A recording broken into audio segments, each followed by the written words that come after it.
Ang ating pag-uusapan ay obeying Christ immediately. So tulad po nung pinakita po ng Haraya ministers kanina. Susunod naman sana yung bata eh. Kaso sa kanyang pag-delay, inabutan na ng ulan. Tama? Alam mo, ganito rin tayo mga kapatid ko eh. Somehow, sinasabi natin, magseseryoso naman ako sa Panginoon eh. Susunod naman talaga ako kay Lord eh. Pero siguro hindi pa ngayon. Naalala ko na naman yung kasabay ni Trish pumunta sa church, no? Si George, kabatch ni Trish yun eh. Dalawa sila dumating dito sa church. Sabi po ni George, saka na lang ako maglilingkod kay Lord. Di ba? Sabi niya yun? Saka na lang, bata pa ako. Sabi niya. O ngayon, matanda na yun. Naglilingkod na kaya kay Lord yun? Ganito rin tayo. Saka na ako maglilingkod kay Lord. Estudyante pa lang ako eh. Pag nag-work na ako, pagka-graduate, akala naman pagka-graduate, saka na ako maglilingkod kay Lord. I'm so busy. I have so many responsibilities on my shoulder. Kailangan kong mag-focus muna sa pamilya. Saka na ako maglilingkod kay Lord. Hanggang nung tumanda na't lahat. Importante po ba ang pagsunod sa Panginoon? Ang tanong, importante po bang sumunod sa Panginoon agad-agad? Sabi ko nga po dati sa preaching ko before eh. Pag nagbigay ng instruction ng Panginoong Jesus, binigay niya yon sa oras kung kailan natin dapat sundin. For example, yun nga, nung sinabi niyang, mamingwit ka. Yung unang isda na makukuha mo, buksan mo yung bibig at kunin mo yung pera, ibayad mo ng buwis para sa akin at para sa'yo. Kung hindi agad tumalima si Pedro sa sinabi ng Panginoong Jesus na yun, yung isda na may daladalang pera sa bibig, lumagpas na yun. Baka kahit isang taon na siyang namimingwit doon, hindi na mamibingwit yung isda na may pera sa bibig. Kapag nakarinig ka ng instruction kay Lord na pinagagawa sa'yo, gawin mo na agad-agad. Habang nag-praise and worship, nakita mo yung sarili mo naglilingkod kay Lord sa ministry. Nakita mo yung sarili mo umaawit kay God, sumasayaw kay Lord, nagsaserve sa tech or sa usher. Pinapakita sa'yo ni Lord, anak, para ka doon sa music team, para ka doon sa dance ministry. Habang nag-worship ka, nangungusap si Lord, anak, imbitahin mo na yung magulang mo, ito na yung tamang pagkakataon. Habang nagupuri ka sa Panginoon, kinokorek ka na ni Lord, yung pride mo, ibaba mo, anak. Habang nagupuri ka kay Lord, nangungusap na ang Diyos sa'yo, kapatid, ay anak, patawarin mo na yung kapatid mo. Para makalaya ka na rin sa dinadala mo. May sinasabi ang Panginoong Jesus sa'yo. Nararamdaman mo yon, alam mong siya yun. Pero hindi mo sinusunod. Tapos pagdating sa dulo, magtatanong ka, Lord, bakit ganito ang nangyayari sa buhay ko? Pray ka ng pray. Pero pag nagbibigay ng instruction si Lord, hindi mo sinusunod. Tapos sa dulo, magtatanong ka, bakit? Ayan. Ayan po yung mga pag-uusapan natin hanggang matapos po tayo ngayon. Yung verse, kinuha po natin sa mga awit, 119 verse 60. Ako'y nagmamadali at hindi naaantala na sundin ang iyong mga utos. Ganito po pala dapat mag-respond sa mga utos ng Diyos sa atin. Utos directly from the Bible at directly sa mga rema na binibigay sa atin ng Panginoon. Sabi nga kanina, delayed obedience is disobedience. Sige po, tayo po munang lahat ay umukot mananalangin. Father God in heaven, Lord, we thank you, God. We thank you, Lord, for your great presence. Thank you, God, for your gift of righteousness that makes us holy. Thank you, Lord, for the opportunity na makapiling ka sa iyong banal na presensya, sa iyong banal na trono, O Diyos. Marami pong salamat. I believe, O Lord, kanina pa lamang sa aming pag-praise and worship, andito ka na, kasama ka namin, kinatagpo mo na ang bawat isa, kinausap mo na ang bawat isa.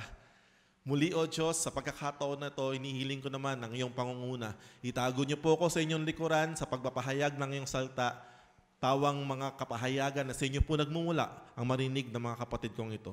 Lord, ihanda mo ang bawat puso, ang bawat isipan ng mga makakapakinig ng iyong salta upang magkaroon kami ng willingness to obey, and not just to obey, but to obey immediately. Iparamdam mo sa amin, Lord, ang sense of urgency kung bakit namin kailangan tumalima agad-agad. Marami pong salamat, O Diyos. Tanggalin mo ang anumang mga gumugulo sa isipan ng mga kapatid ko para hindi makapasok ng maayos ang iyong mga salita. Marami pong salamat. Sa iyo po ang lahat ng papuri at pagsamba. Sa pangalan ni Jesus. Amen at amen at amen. Palakpakan nga natin sa Lord. Thank you, God. Whew. Question. Why do we obey? Bakit po tayo sumusunod? Hindi pa kay Lord, sa lahat, sa magulang mo, sa teachers mo, sa boss mo, or to anyone na nag-uutos sa atin. Bakit tayo sumusunod? So may tatlong bagay po akong nakita kung bakit sumusunod ang tao. First, because of duty. We obey because of duty. Kung ito yung work na inatang sa'yo, kahit ayaw mo, susunod ka, tama? Binabayaran ka para dyan. Ito yung pagkakatawag mo. Sa bahay, hindi ka makapaghugas ng pinggan, pero sa work mo, ikaw tagahugas ng pinggan. Tama? You obey because this is your duty. At ganun din po tayo mga kapatid. Sa ating Panginoong Jesus, sa ating Panginoong Diyos. Sabi sa Ecclesiastes 12:13, let us hear the conclusion of the whole matter. Pag sinabing conclusion, ano po ibig sabihin nun? Ito yung kabuuan, ito yung parang summarize, ito yung huling-huli. Fear God and keep His commandments. Yung keep po dyan is obey His commandments. Dahil daw, for this is the whole duty of man. Sabihin mo sa katabi mo, ito ang duty mo. Ano raw yun? To fear God and keep His commandments. Hay nako, ewan ko sa inyo. Ito ang buong katungkulan ng tao. Sundin mo ang kanyang mga utos. Meron po ba akong kasamang tao dito? Tingnan mo nga yung katabi mo, tao ba yan? Baka naman zombie na yan. Hindi nga, totoo. Kapag tao ka, duty raw ng isang tao na matakot sa Diyos at sumunod sa kanyang utos. So, ang hindi sumusunod sa Diyos, sa mga utos ng Diyos, patay. Tama, mali. At ganun po talaga kinoconsider ng Diyos ang bawat isa na hindi pa nakikipag-isa sa Panginoong Jesus. Patay. So, ang tao, buhay. So, kung buhay ka, dapat sumusunod ka sa Diyos. So, yun po yung unang dahilan. Because of duty. Maybe sa work, maybe sa school, maybe sa bahay. This is our duty. Pero sa Panginoon, we obey Him. Duty rin pala natin ang pag-obey sa Kanya. Amen? So whether you like it or not, ito ang pagkakatawag sa atin, sumunod sa Kanya. Next reason, kaya tayo sumusunod because of fear. Kahit ayaw kasi takot, sumusunod. Tama? Baka mapagalitan ako ni nanay. Hindi nga takot sa nanay kahit magalit eh. Kanina. Pero kapag talagang dumating yung takot, alam mo yung mga slaves, ayaw naman nilang magtulak, ayaw naman nilang magbuhat, ayaw naman nilang magtrabaho. Pero dahil sa takot na sila'y saktan, sila'y sumusunod. Nakakita na po ba kayo ng mga namamalimos sa kalsada? Ano yung lagi nating sinasabi? Sindikato yan. Huwag natin bigyan yan kasi mga sindikato yan. Pinapayaman lang natin yung sindikato. Sa tingin po ba natin, sila ba mismo gusto kaya nilang ginagawa nila? Hindi nila yung gusto, but they do it because of fear. Nakapagbalik nila doon sa base nila at hindi kompleto yung quota na nalikom nila, sasaktan sila, gugulpihin sila. Sa school, sa trabaho, dahil ang higpit ng boss, bukod sa duty na takot pa, susunod. Dahil sa takot. Somehow, minsan, ikaw rin sa buhay mo, sumusunod ka dahil takot ka. At ganun din tayo. Sabi nga kanina, fear God. Sabi sa Deuteronomy 8 verse 6, so obey the commands of the Lord your God by walking in His ways and fearing Him. Matakot kayo sa Kanya at sundin ang Kanyang mga utos. Sabi nga ni Nanay Ason, hindi ko makakalimutan. Kapag nawala na sa isang Kristiyano ang takot sa Diyos, pinakadelikado. Kapag hindi ka natakot sa Diyos, yung wala ka ng pakundangan gumawa ng kasalanan, hindi ka natatakot. Dati nahihiya ka pa eh. Yung tatago-tago ka pa pag gagawa ka ng kasalanan. Pero pag dumating ka sa punto ng buhay mo na hindi ka na natatakot, ayun na po yung pinakadelikadong estado ng buhay mo. Takot sa leader, takot sa pastor, takot sa ano. Dati ganyan, talaga ng tagong-tago eh. Pero pag nawala na yung takot. Pero alam niyo kung ano yung maganda dyan? When the Bible talks about the fear of God sa mga believers, it's not just fear na takot ng nag-shiver. Sa Hebrew, it's worshipful fear. Alam niyo ibig sabihin nun? Fear with reverence. Takot na may pagsamba. Dahil Diyos siya. Ngayon, sumusunod tayo kasi Diyos siya. At utos niya yun. Lumakad daw tayo sa kanyang mga tuntunin. So una, it is our duty. Pangalawa, it is because of fear of God. Tanong, sa dalawa pa lang tayo. Nagagampanan mo pa ba yung duty mo sa Panginoon? May takot ka pa ba sa Diyos? At pangatlo, we obey because of love. Sumusunod tayo kasi mahal natin. Tama ba? Pag mahal natin yung mga magulang natin, susundin natin yan. Pag mahal natin yung mga leaders natin, susundin natin yan. Pag mahal natin yung mga pastors natin, susundin natin yan. Basta nagmamahal, sumusunod. Tama, mali? Kasi mahal mo. Lahat gagawin mo kasi mahal mo. Sabi nga ng Panginoong Jesus sa John chapter 14, 23-24, Jesus replied, "Anyone who loves me will obey my teaching." Taas nga po yung kamay yung nagmamahal sa Panginoong Jesus. Yung totoo lang po ah. Huwag ka na po magtaas kung hindi mo talaga mahal si Lord. Thank you God, we love you Jesus. Kaya ang lakas ng tama nung kanta kanina eh. Kahit mataas eh. I love you Lord. Talaga kahit papayok-payok ka, sisigaw mo eh. I love. Ang sarap kantahin na I love you Lord. Sa goodness of God din, I love you Lord din. I love you Lord. Ang sarap, di ba? Now we love Jesus. Ang hirap sa atin, gusto lang natin yung love you Lord. Kaya nga sabi ni Lord eh, these people love me with their lips, but their hearts are far from me. So saan nyo mahal si Lord? Do you love the Lord in your lips lang? Si Jesus, pinakita niya yung love niya sa atin, hindi sa lips eh. Si Lord, pinakita niya yung love niya sa atin sa great sacrifice na binigay niya. Di ba sa communion natin, sabi kanina ni Pastor Nicky? It's the consummation of love. Yung ostya, yung tinapay na hinahawakan natin, mukha lang yung simple. Tinapay lang yan, katawan ni Kristo eh. Eh kung i-meditate mo, ibig sabihin ng katawan na yun. Sabi nga ni Lord Jesus sa John 6 eh, I am the bread that comes from heaven. Unless you eat me. Sabi niya ganun. Literal sinabi niya. Kaya nga maraming tumalikod sa kanya. Ano ba nangyari? He offered this body. Now, sabi ni Jesus naman, anyone who loves me will obey my teaching. So lahat tayo nagtaas ng kamay. Lord, we love you. Now, obey His teaching. Anong teaching ng Panginoong Jesus ang alam mo?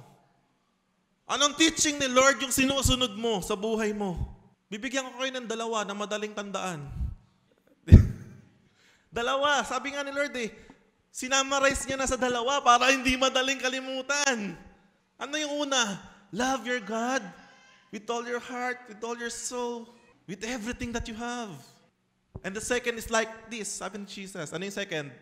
Sabi ni Lord, this sums up the whole law and the prophets. Yung buong Bible, nakapaloob na doon. Napakasimple. Napakarami niyang teachings. Yung dalawang yun, yung hindi madaling kalimutan. O ngayon, ask yourself, are you obeying that teaching? Do you really love God? Do you really love your neighbors?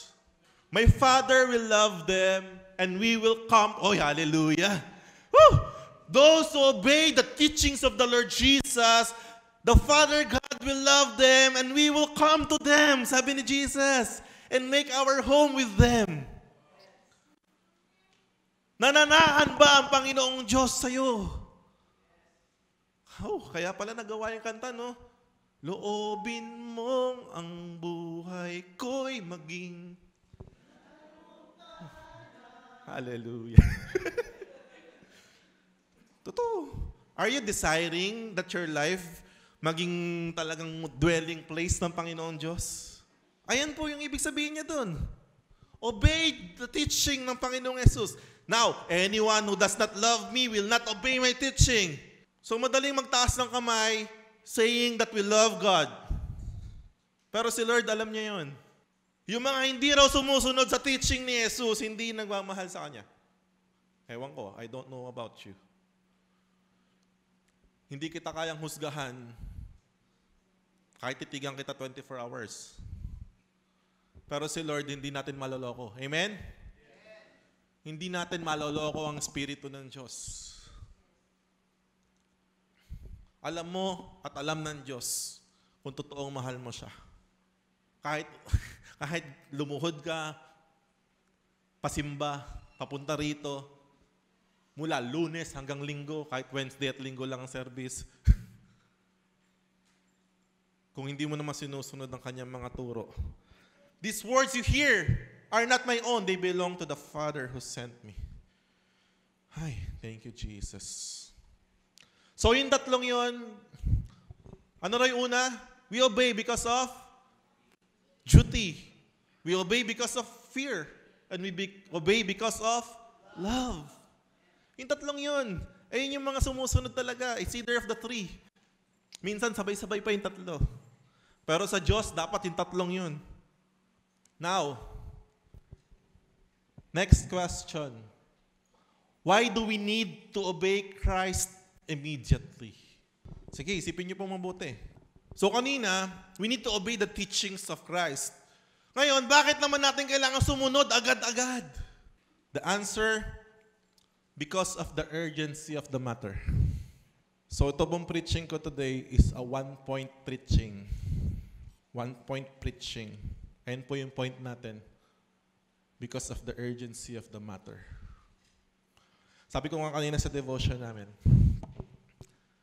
kung sakaling nagkaroon ng zombie apocalypse, mahilig naman tayo sa zombie, di ba? Zombie verse, zombie ganyan. Ang dami na natin napanood na tungkol sa zombie. Di ba, pag kinagat ng zombie yung isa, nagiging zombie din. O kung alam natin, nagkakazombihan na. Tapos, nagkaroon ng cure. Ang cure namin kanina, si Gian. Nasaan si Gian? Nagtago na. Ang cure, kunwari, ay kagat ni Gian Charles. Na kailangan, kahit hindi ka pa nakakagat ng zombie, pagpakagat ka na kay Gian para immune ka na. Ayun lang ang tanging cure. Ay nako, hindi tayo nagkakaroon ng urgency kasi hindi pa natin nakikita yung urgency. Pero kung gano'n ang sitwasyon, na talaga nagkakazombihan na, at si Gian Charles ang sagot, kagat niya, gagawin mo ang lahat para ikaw at yung mga mahal mo sa buhay mapakakagat kay Gian. Tama? Kahit ayaw nila, talaga magkakaroon ka ng urgency, hindi kailangan niyo po talaga itong magpakagat kay Gian. By all means. Kasi alam mo, nung nagkaroon nga ng pandemic 2020, tama po ba? Huminto at tumigil ang mundo. Medyo nakabawi-bawi nung dumating yung vaccine, tama? Kinokontra ng iba, whatever, ganyan. Pero yun yung nagpabalik ng sitwasyon Di ka papasukin sa mga mall, di ka papasukin kahit saan pag wala kang vaccine card. Ayun yung naging solusyon. Ngayon, nagiging urgent tayo. Pumipila nga tayo Di ba, pumila tayo para mapabaksin.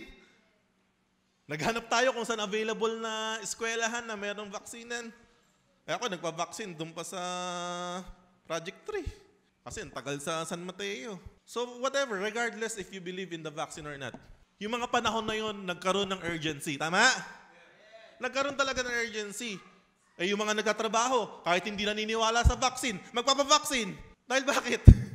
Hindi sila papabalikin sa work nila pag wala silang vaccine. So even they believe it or not, nagpaturok. Di pa na kontento, may second dose pa. Di pa na kontento, may booster pa.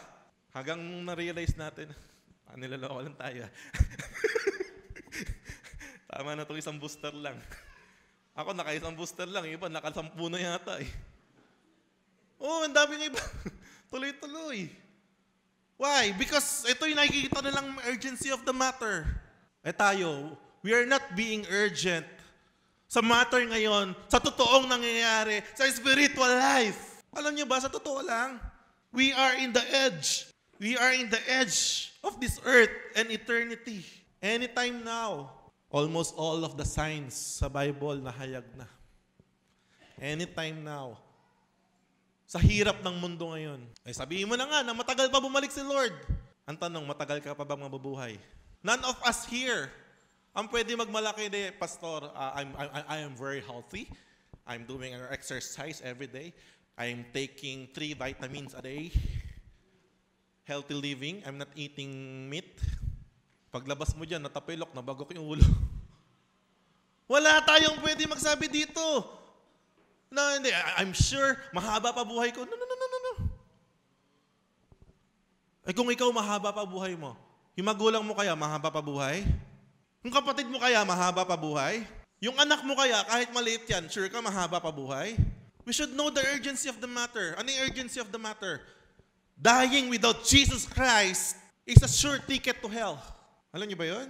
Ito pa malupit. Sabi ni Lord sa Matthew 7, not all who says, Lord, Lord, Lord to me will enter into the kingdom of heaven.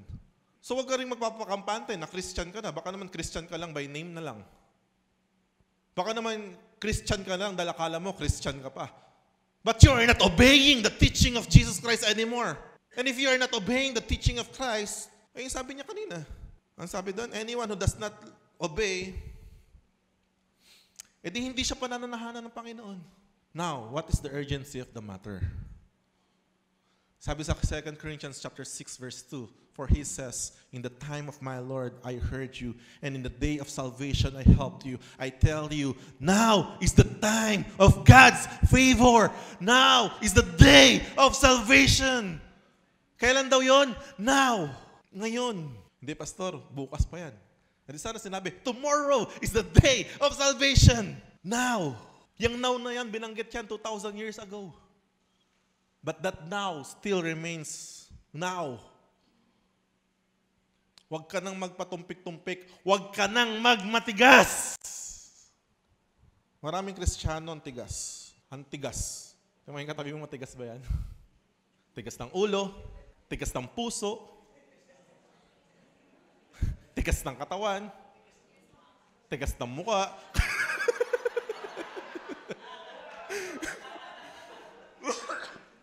Sabi mo nga sa tabi mo, huwag ka na magmatigas. Totoo. Huy, ang pangit tingnan ng mga nagmamatigas. They look stiff. Alam mo yun? Stiff. Totoo. Alam niyo yung itsura ng mga nagmamatigas? Yung talagang, loosen up. Sabi nga, loosen up. Yan. So, ang pag-aaralan po natin, sabi ko, 1-point preaching. Inuwan ko po sa Hebrews chapter 3 to 4. Pinoy version. Yan. I'm dwelling right now sa Pinoy version. I encourage you buy a Pinoy version Bible. Kasi yung minsan Tagalog na, di mo pa maintindihan eh. Alam mo yun, yung Tagalog version na mismo, di mo pa maintindihan. Kasi malalalim yung Tagalog. Parang, ba't kaya sinabi? Pero pag Pinoy version kasi binasa mo, para ka lang nagsasalita. Straight to the point, ang bilis, ang daling intindihin. So, sa mga wala pong Pinoy version dyan, I'm giving you the opportunity to read some part of it. Okay? So, simulan natin. Hebrews chapter 3, I started in verse 7. Kaya nga, sinabi ng Holy Spirit, ngayon, pag narinig nyo ang boses ng Diyos, huwag na kayong magmatigas gaya ng mga ancestors nyo nung nagrebelde sila sa Diyos. Sinubukan nila ang pasensya ng Diyos nung nasa desert sila. Ang dali, di ba? Ang dali i-deliver, ang dali intindihin. Hindi mo na kailangan, sabihin ko yun? Sino raw nagsabi? Holy Spirit. Sabi ng Holy Spirit, ngayon, pag narinig ninyo ang boses ng Diyos, huwag na kayong magmatigas, gaya ng mga ancestors nyo. Verse 9, Sinubok nila ang pasensya ko sa lugar na yon, sabi ng Diyos. Kahit pa nakita nila ang mga ginawa ko sa loob ng 40 years. Kaya nagalit ako sa mga taong yon. At sinabi ko, lagi nilang kinokontra ang gusto ko at ayaw nilang sundin ang mga utos ko. Church, ilang beses mo rin nakita ang mga ginawa ng Diyos sa buhay mo? Ilang beses mo nang na-witness kung paano ka niligtas ng Diyos, kung paano nag-provide ng Diyos, kung paano nagpagaling ang Diyos, kung paano ka pinagaan ng Diyos. Ilang beses mo nang nakita sa buhay mo yan. Ilang beses mo nang narinig sa mga testimonies. Ilang beses mo nang na-experience.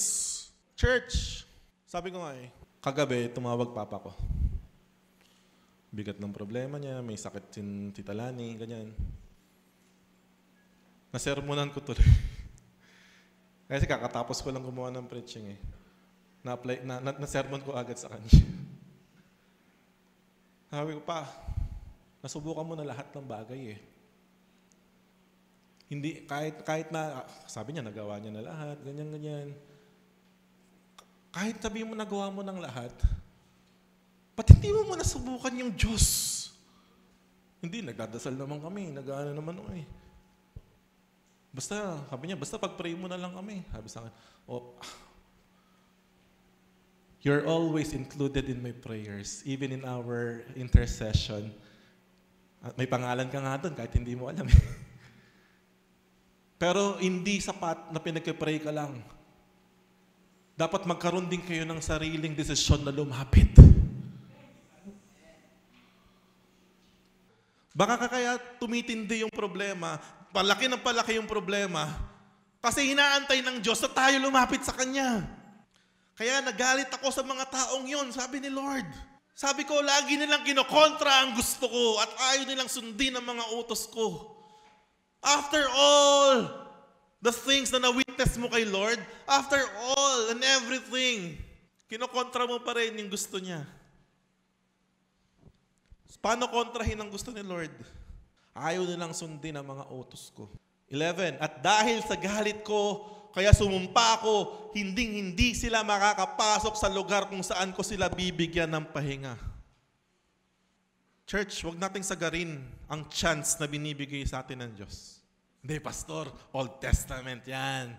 Old Testament yan. Right now, we're resting kay Jesus Christ. Meron kaming assurance of salvation. Yes, hindi ko naman sinasabing wala. Pero sinasabi rin ni Lord, tulad ng ginawa nila, na na-witness din, pero hindi pa rin sila sumunod. Ibig sabihin, it's a direct disobedience. It's a direct rebellion kay Lord. Naiintindihan niyo yung sinasabi ko? You can never say that you're resting in the assurance of salvation of Christ and yet do not follow His teachings and commands. It's a direct opposite of what you're saying. Si Lord matalino. Sabi ko, Pastor, maloloko nyo. Maloloko natin. Tao, maloloko natin. Diyos, hindi. So, wag mo sagarin yung chance na binibigay ng Diyos. Dahil baka hindi mo alam, baka last chance mo na yan. Totoo. Sa kulit mo. Kaya sabi sa verse 12, ingat kayo mga kapatid. Sabi mo sa katabi mo, ingat ka nga. Para wala sa inyong magkaroon ng pusong masama at hindi naniniwala. So you can be a Christian for 40 years na may pusong masama at hindi naniniwala. Maganda yung sabi ni Pastor Nicky kanina. Yung puso pala, hindi itong flesh na puso. Ang totoong puso is the subconscious mind. It comprises the 95%. Kaya pala sabi, the heart is deceitful. Pusong masama. Kristiyano ka, pero puso ka masama. Paano raw maging masama yung puso? Hindi naniniwala. Hindi naniniwala sa teaching ni Lord, hindi naniniwala sa prinsipyo ni Lord, hindi naniniwala. Kasi yan ang maglalayo sa inyo sa Diyos na buhay. So once you feel that your life is drifting away from our living God, sunod-sunod yan. Nagkaroon ng pagre-rebelde, hindi paniniwala, pusong masama, paglayo sa Diyos. Kaya, araw-araw niyong pagsabihan ng isa't isa habang tinatawag pang ngayon. ang time natin para hindi maloko ng kasalanan ng kahit sino sa inyo at hindi tumigas ang ulo. Ay, grabe. Ito nga sinasabi ko, kaya gusto ko yan eh. Straight to the point, pero rema na eh. Hanggang tinatawag pang ngayon. Hanggat may ngayon ka pa. Wag mo na sabihin hanggat may bukas pa. Sabi mo hanggat may ngayon ka pa. Kasi ang bukas hindi mo pwede pagmalaki, hindi mo sure kung meron ka. Pero yung ngayon, pwede mo pang ariin yung ngayon. Amen? Magsisi ka ngayon, hindi bukas. Magdesisyon kang sumunod ngayon, hindi bukas. Magdesisyon kang magpagamit sa Diyos ngayon.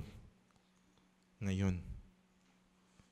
Para hindi raw maloko ng kasalanan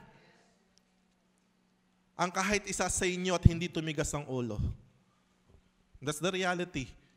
Pag ang isang Kristiyano nalululong na sa kasalanan, tumitigas ang ulo. At pag tumigas ng ulo, titigas ng puso. Okay lang yun, hindi okay yun. Hindi okay yun. Sa yabang mo lang yun, kaya sinasabi mong okay, hindi okay yun. Verse 14, mga partners tayong lahat ni Christ. Amen! Hallelujah! We are one in Christ.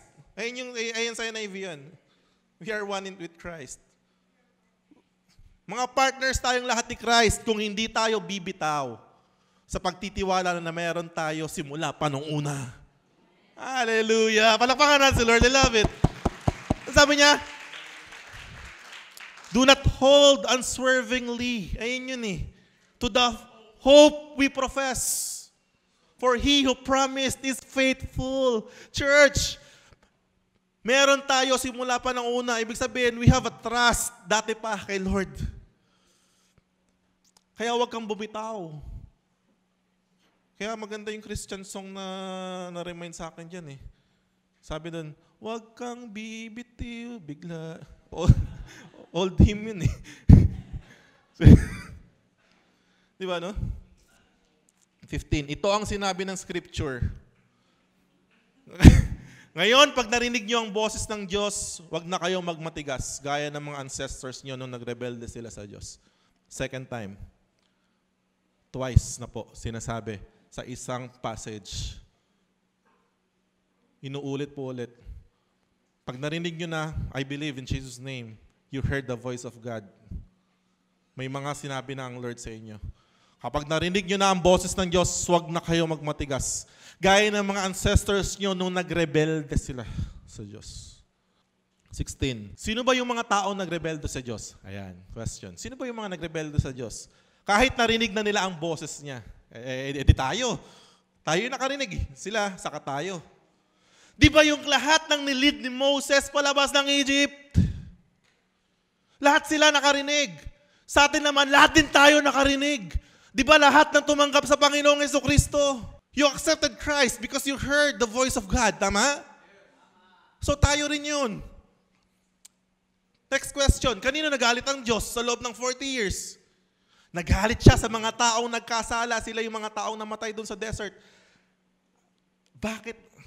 Kung nabasa na natin yung passage before, bakit nagalit si God sa mga taong yun? Ano yung unang kinagalit na Lord? Di ba nung nagpadala siya ng spy? 12 spies? Yung 10 sinabi, mga higante yung mga nandun, di natin yung kaya, papatay lang tayo, wala na siguro graveyard sa Egypt, kaya tayo dinadala ng Lord, para dito tayo mamatay. Yung dalawa, they stood up. Joshua and Caleb, sabi, kayang-kaya, ibibigay ng Diyos sa atin ang lupain yan. Ang mahirap dito, yung 10 na spy na negatibo ang isip, ayun ang pinakinggan ng marami. Kaya nagalit ang Diyos. So clearly, magagalit ang Diyos sa mga taong hindi naniniwala sa promise niya. Hindi naniniwala sa mga sinabi niya. Akala natin hindi tayo ganun tulad nila. Sa atin ngayon, may inihahanda ang Diyos na promise. Buhay na walang hanggan sa langit. We are walking papunta doon. Nung sumumpa ang Diyos, hindi sila makakapasok sa lugar kung saan ko sila bibigyan ng pahinga. Sinong tinutukoy niya? Sila yung mga nagrebelde sa Kanya. Paano nagrebelde yung mga tao? Nagrebelde ba sila? Kumuha sila ng placard? Nagsulat sila doon na, tama na, palitan na. Ganun ba ang pagre-rebelde ang ginawa nila? Ang pagre-rebelde pag ginawa nila ay unbelief. Church, unbelief is rebellion to God. You're holding on sa promise niya. You're holding on sa mga words niya. But suddenly, hindi ka na naniwala. Rebellion. That's rebellion. So nakita natin, hindi sila nakapasok sa lugar na yon kasi hindi sila naniwala. So church, please, I encourage you, by all means, the faith that you're holding on, simula pa nung umpisa, please, panghawakan mo mabuti.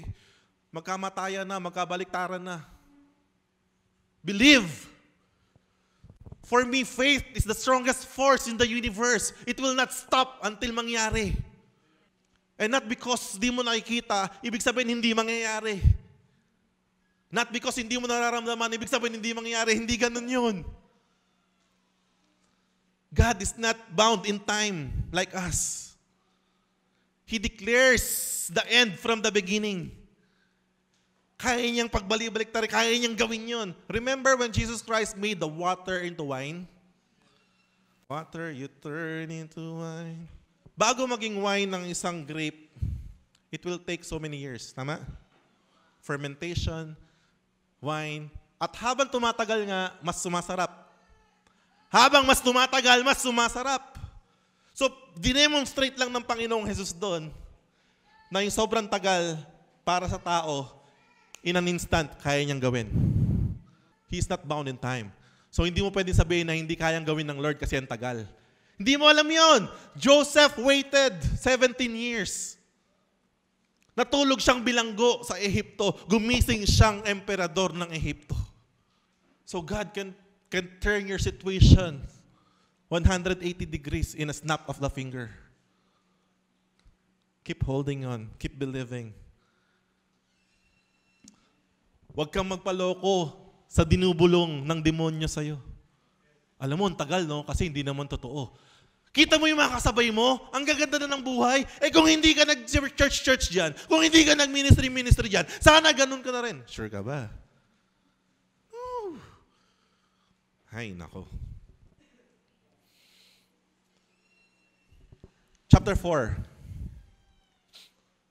Ngayon, listen, ngayon, habang ino-offer pa sa atin ng Diyos yung promise niya ng pahinga. Habang andito pa yung offer, mag-ingat tayo na walang kahit isa sa inyo ang hindi makatanggap ng promise na yan. Kaya sabi ni Pedro, make your calling and your election sure. Every day. Sabi sa 1 Corinthians 10:12, huwag akalain ni naman na siya'y nakatayo na. Baka siya naman yung sunod na mabawal. So habang ino-offer pa, as sabi sa English diyan, as long as the offer still stand. Be watchful. Huwag mo akalain na marami ka pang chance bukas. Hindi mo sure kung may bukas ka pa. Hanggat binibigyan ka pa ng chance ni Lord sa araw na to, secure your eternal life. Kasi narinig natin ang magandang balita at narinig din nila yon, church. You heard the gospel, they also heard the gospel. Pero wala silang napala sa mensaheng iyon. Kasi hindi naman nila tinanggap ng may faith yung narinig nila. So wala palang kwenta na makarinig ka ng salita ng Diyos kung hindi mo tatanggapin ng may pananampalataya. So whenever you hear the word of God, you need to accept it and to receive it and claim it by faith. Take it by faith. Claim it by faith. Hindi man nangyayari ba? Take it by faith. Ano yung unang-unang ultimate na kailangan natin i-take by faith na narinig nating gospel? That we are saved through Christ. By grace. In Jesus' name. Doon pa lang. Panghawakan mo na yun. Yung faith na yun. That at the end of the day, whatever happens, I am secured that I have eternal life. Di ba sabi? Whoever receives Christ has eternal life. So believe. faith na hindi matitinag. Christians are living by faith. So every word that we receive, every revelation that we receive, we need to take it by faith. Ay nako. Tingnan mo nga itsura ng may faith. Makikita mo sa itsura yun. Totoo, makikita mo sa mukha yung may faith sa wala. Yung mga wala ng faith, hindi na makangiti. Mga bisangot na yung mukha. Ayos mukha. Di totoo. Nagrema nga sa akin yung sinabi ni Mariko nung intercession namin. In the presence of God, there is real joy. Kahit mabigat yung sitwasyon, mag-manifest pa rin yung joy eh. May joy pa rin sa itsura eh. Pag makikita mo, iikot mo yung mukha mo sa mga Kristiyano, makikita mo yung, kahit Kristiyano, nakabisangot na yung mukha. Totoo. So, untog mo yung ulo mo sa pader. Matauhan ka. Verse 6, yung mga unang nakarinig sa magandang balita, hindi nila tinanggap yung pahinga kasi hindi sila naniwala. Ay, totoo. Kaya nga sabi ng Panginoong Yesus, may nauunang nauhuli. At may nauhuling nauuna. So, wag naman sana na ikaw yung nauna pero mahuhuli ka. Secure mo yung sarili mo. Bakit mo hinahayaan yung demonyo paglaruan yung isip mo? Bakit mo hinahayaan yung demonyo diktahan ka kung sino ka? Bakit hindi mo panindigan kung sino ka sa paningin ng Panginoon Diyos nung tinanggap mo siya? Remember the joy of your salvation. Hallelujah. Thank you, Lord. 7, last verse. May natutunan pa ba tayo ngayong umaga?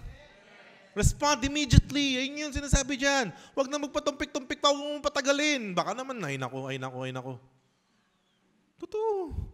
Kaya nga, nag-set ang Diyos ng ibang takdang araw na tinawag na ngayon. Nagsalta siya after ng mahabang panahon. Si David ang ginamit niya para sabihin yon. At yun nga yung part ng scripture na nabanggit na kanina. Anong part ng scripture yon? Ngayon, pag narinig niyo ang boses ng Diyos, huwag na kayo magmatigas. Third time. Emphasis na matindi. Tao lang naman ang lagay ng chapter at verse sa Bible. Alam niyo ba yun? Tao lang ang naghati-hati ng chapter at verse sa Bible. Ibig sabihin, nung sinulat yan, isang bagsak yan. Thank you, Lord. So when God, sabi sa Bible school, kapag binibigyan ng inulit-ulit yung salta, it's giving a strong emphasis. Strong emphasis.